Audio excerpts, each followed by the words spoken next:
Geojit investment के गौरांग शाह और nimsठक्कर.com के निमेश ठक्कर। आप दोनों का बहुत स्वागत है ईटी नाउ स्वदेश पर। गौरांग सर, सबसे पहला सवाल आपसे। अभी हमने एक बाइट प्ले की जिसमें हार्वर्ड लुटनिक ये कह रहे हैं कि डील सिर्फ इसलिए नहीं हो पाई क्योंकि पीएम मोदी ने कॉल नहीं किया, ऑफिशियल लेवल पर तमाम बातें हो गई थी। इसको आप कैसे रीड करते हैं? क्या यही मामला रहा होगा या सिर्फ अब क्योंकि डील हुई नहीं है तो बातें इधर उधर की जा रही हैं? बहुत बहुत धन्यवाद इस मंच पर आमंत्रित करने के लिए। सभी को प्रणाम और शुभ दिन हमारे तरफ से।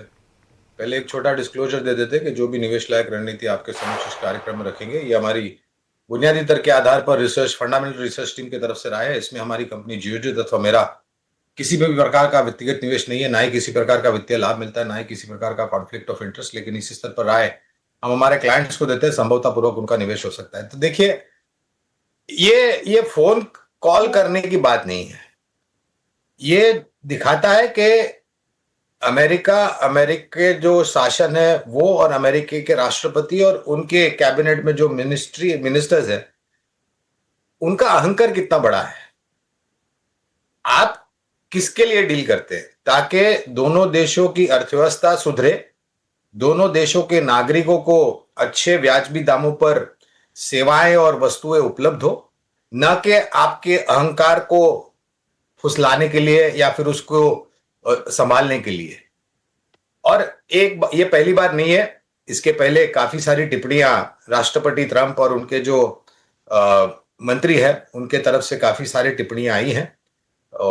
मैं इन सब बातों को, तो अगर आप मेरी व्यक्तिगत राय पूछे तो मैं इन सब बातों को नजरअंदाज करूंगा और किसी भी प्रकार का महत्व देना नहीं चाहूंगा कि मैं आपके साथ मेरी स्क्रीन को शेयर कर पाऊं और मैं सही बात कही आपने कि ये निश्चित तौर पर ये ईगो का ही लग रहा है मामला कि उन्होंने ये रखा कि हाँ, पीएम मोदी का कॉल आना चाहिए। जब बातचीत हो गई थी तो इसको आगे बढ़ाना चाहिए था। खैर, इस पर और भी चर्चा करेंगे आज के शो के दौरान और आगे भी पूरे दिन चर्चा करते रहेंगे कि ट्रेड डील पर आगे क्या डेवलपमेंट्स हो रही है।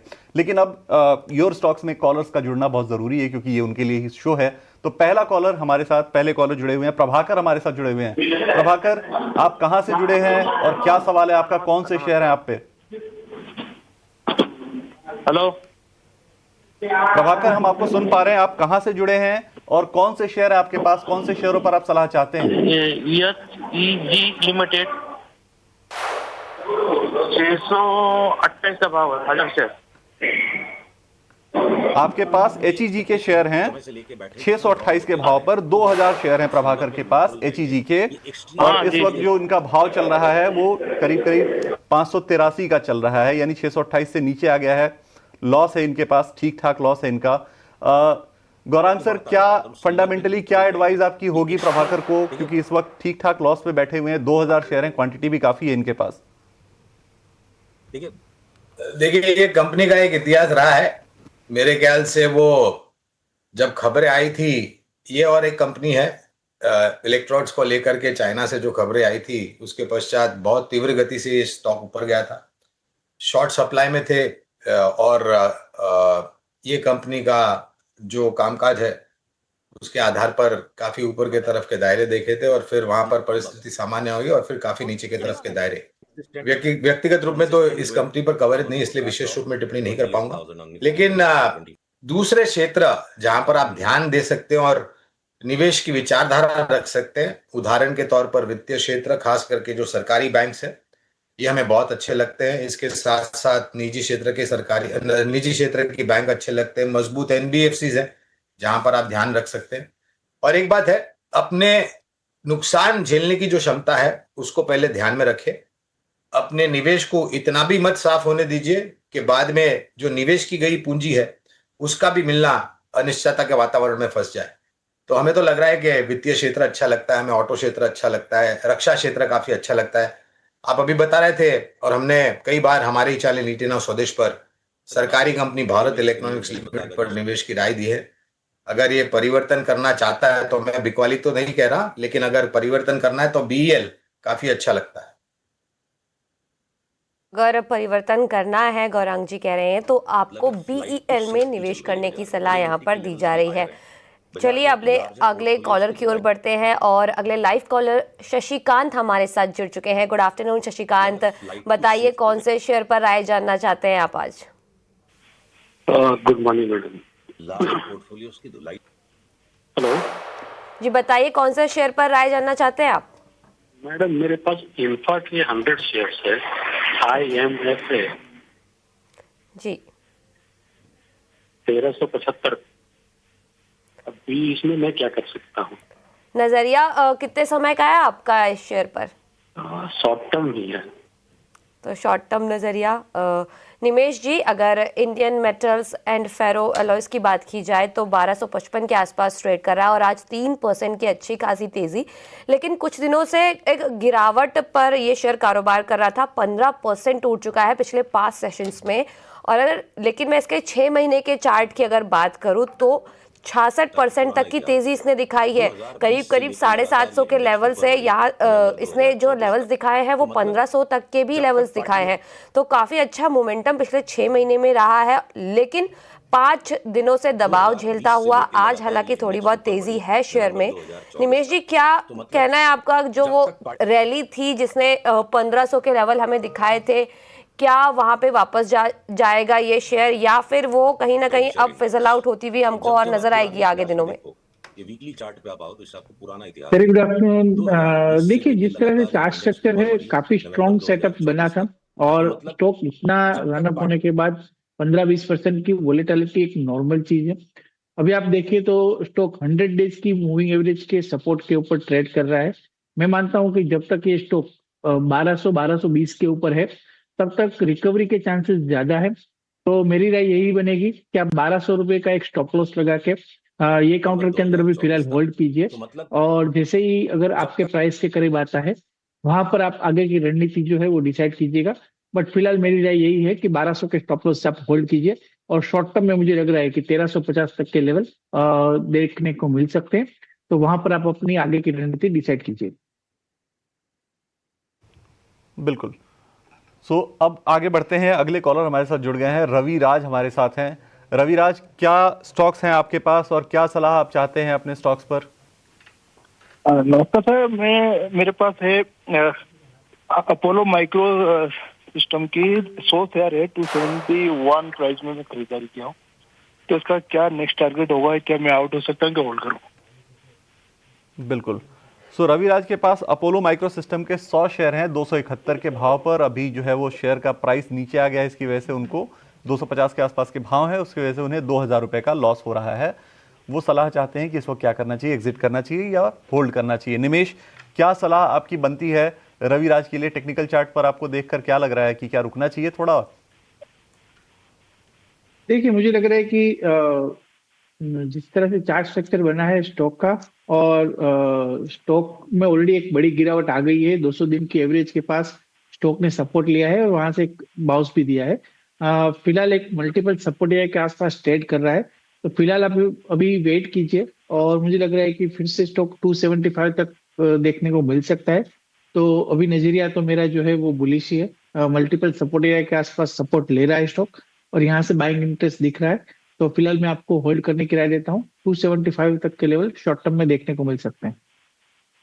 तो यहाँ पर होल्ड करने की सलाह अपोलो माइक्रो पर आपको दी जा रही है। लेकिन अगले लाइव कॉलर राजेंद्र हमारे साथ फोन लाइन पर जुड़ चुके हैं। गुड आफ्टरनून राजेंद्र, बताइए कौन से शेयर पर सलाह जानना चाहते हैं आप?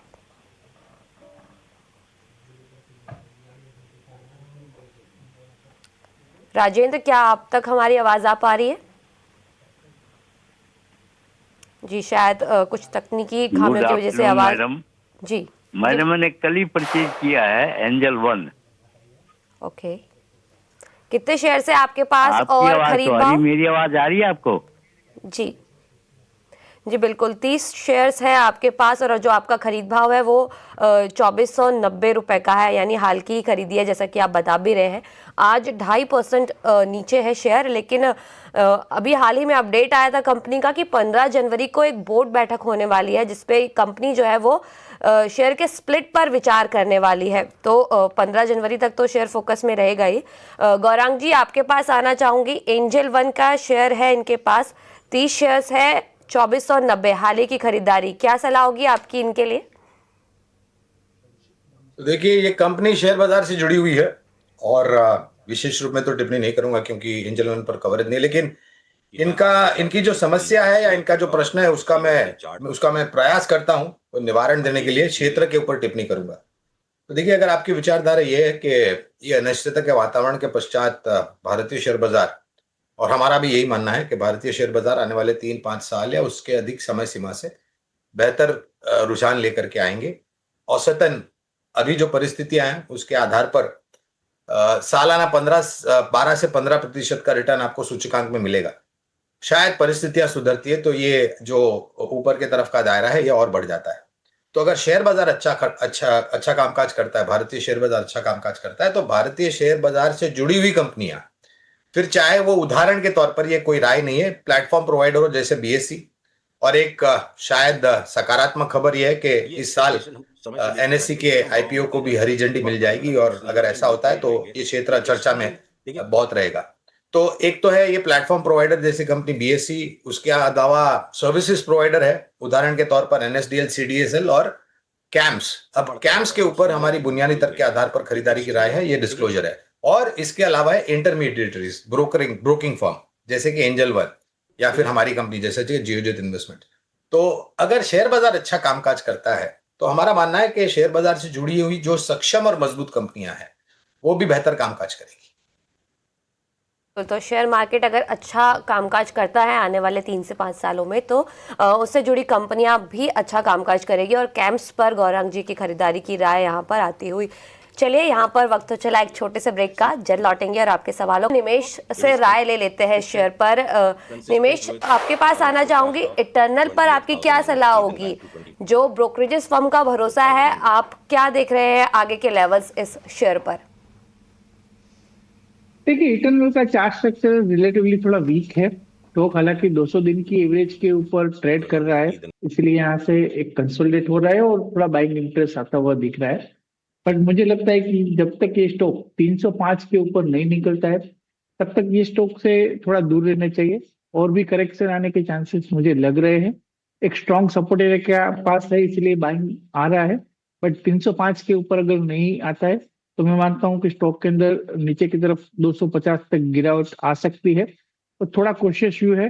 आपने 245 के ऊपर एंट्री ली है, मेरा मानना है कि अगर 300 के करीब आता है तो एक बार जरूर से प्रॉफिट बुक कर दीजिएगा, ऐसी मेरी राय है। अगले कॉलर हमारे साथ जुड़ गए हैं, लाइव कॉलर हैं हमारे साथ इस वक्त कुंदन हमारे साथ जुड़े, राजकुमार, माफ करिएगा, राजकुमार हमारे साथ जुड़े हुए हैं। और राजकुमार, आपका सवाल क्या है? आप कहां से जुड़े हैं? कौन से शेयरों पर आप सलाह चाहते हैं?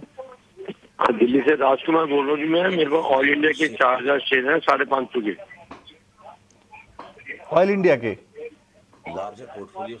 आपके पास ऑयल इंडिया के शेयर हैं? हाँ जी, 550 की रेंज में 4000 शेयर हैं। ओके, सो ऑयल इंडिया के 4,500 शेयर हैं 500 के भाव पर आपके पास? 550 के भाव पर, ठीक है। अभी 418 का भाव चल रहा है, यानी काफी लॉस आपको इसके अंदर देखना पड़ा है। गौरांग सर, क्योंकि ऑयल इंडिया जो ऐसा शेयर है, इतना मजबूत शेयर है, उसके बावजूद इतनी गिरावट आ गई और काफी ऊपर के भाव पर हैं, क्या आपकी फंडामेंटल सलाह होगी? क्या इन्हें होल्ड करके रुकना चाहिए? क्या भाव इनके वापस आएंगे? 550 के भाव पे लिया है, 418 चल रहा है अभी, और अच्छी खासी क्वांटिटी है, 4,500 शेयर है इनके पास। देखिए, एक समय पर ऑयल इंडिया पर हमारी कवरेज थी, लेकिन हमारे लक्ष्यांक आने के पश्चात अब वो कवरेज निकाल दी है। ये कंपनी सरकारी कंपनी है 2020 से और ऑयल एक्सप्लोरेशन से जुड़ी हुई कंपनियां हैं। नवंबर 2024 तक जब कच्चे तेल के दाम ऊपर जाते हैं तो एक सकारात्मक सा रुझान ऑयल एक्सप्लोरेशन कंपनीज में आता है, और उसी तरीके से विपरीत जो रुझान है वो ऑयल मार्केटिंग कंपनीज में आता है। 2020 से लेकर लगातार एक्सप्लोरेशन क्षेत्र में हमारी खरीदारी की राय फिलहाल ओएनजीसी और gas association of India limited पर है, और ये स्टॉक ने मेरे ख्याल से पिछले साल भी अगर आप देखने जाए या उससे पहले भी देखने जाए तो ज्यादा योगदान दिया नहीं है। अब विशेष रूप में टिप्पणी नहीं कर सकूंगा क्योंकि कवरेज नहीं, लेकिन मेरे ख्याल से इनको अपनी जो निवेश की रणनीति है उसमें मेरे ख्याल से थोड़ा बहुत आत्मचिंतन करना चाहिए। जब तक बिल्कुल ठीक है। गौरांग सर और निमेश, आप दोनों का बहुत शुक्रिया। आप दोनों ने इस शो में जो है वो काफ़ी दर्शकों के सवाल जो है लिए, उनके जवाब दिए बहुत क्लियरली। हम थोड़ा सा एक ब्रेक लेंगे। आप दोनों का बहुत शुक्रिया जुड़ने के लिए। ब्रेक के बाद हम जुड़ेंगे फिर से दोबारा।